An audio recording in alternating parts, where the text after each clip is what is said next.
All right.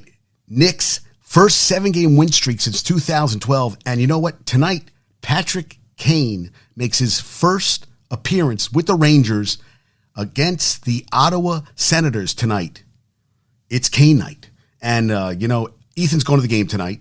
He wanted to get a Kane jersey, but look at Brunson, who had 30 in the first half last night, 39 for the game. And top it all off, Brunson, I looked up the stats, 3 games of 30-point games as a Maverick, 16th as a Knick. Dude, 7 in a row. They're 10 games over 500. They blew out. They had 81 points in the first half against the Nets. And I said something to Javi about it. Javi goes, the New Jersey Nets, because, hey, they went to 2 finals there. So you can't rip them all the time. But that they're actually going in the opposite direction and giving up a shitload of points. A shitload. I mean, the Nets... There's a stat here where the 81-57, they tied a franchise record that 4 times previously, the Knicks, with 14 3-pointers in the first half. They were 14 of 20. And crazy. They said that also there's 9 players. Last player was Pascal Siakam. In the last 10 years have earned all NBA without being selected to an All-Star game. Will Brunson be the 10th? And 7 in a row, I said, since 2012. Brunson, 39, 15 for 18. Bing bong like crazy. Randall had 21. Robinson had 13 and 10 rebounds, double-double. Barrett had 15. Grimes had 22, 6 for 9 from 3. And quickly 15 off the bench. But Billy Reinhart posted this with Matt Brooks. So the Nets allowed 30-plus points in 12 of 16 quarters since the All-Star break and 27-plus points in 15 of 16. They can score. They're not getting any sense of defense. Cam Johnson, 7-11 from 3 at 33. Bridges at 21. Dinwiddie at 11 points, 10 assists. And Cam Thomas, 15 off the bench. But you're giving up 142, 81 in the first half. You're not winning many games. Now, Carol always, she's awesome. Carol, when I talk about Carol, I was doing my show at FDU, 3 to 6 a.m. on a Saturday morning. And Carol was staying up to listen to it till, it was destroying her day because he couldn't sleep. I prepared 40 hours a week for every show. 3 hours. I could play music whenever I wanted. I needed a break. But basically, I did 3 hours of radio with no audience, just talking. And it got to a point where, it was destroying me. And, I kind of just, I didn't see it going anywhere. And Carol found me equipment, found me a recording device so I could do the podcast anytime I wanted.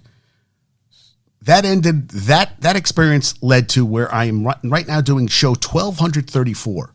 And she got me Rodecaster, and I never really set it up. So I finally set it up. And it changes everything. The sound is better. Everything's just better. Everything flows. And Carol today, she texted me earlier today. And she goes, John, JD. Well, yeah. She calls me, she can call me whatever she wants. And she goes, watching baseball. And I'm like, oh, what are you watching? She goes, I'm watching the Boston Philly game. No shift and pitch timing. I like what I see. Good game. The game is moving. I go, yeah, it's moving. She goes, I go, that's great. So I want to know if she's a fan because Daniel, not Fort. These are lifers. Now, Carol's been watching baseball. I think she was a Pirates fan, she told me growing up. And she actually played in a softball league where she had to get on base. She slapped the ball. And it made me think of something. She had a coach, like no bullshit, because she was supposed to get on base because the women behind her were the power hitters and they would knock her in. And she played in a league for money. It was a money league.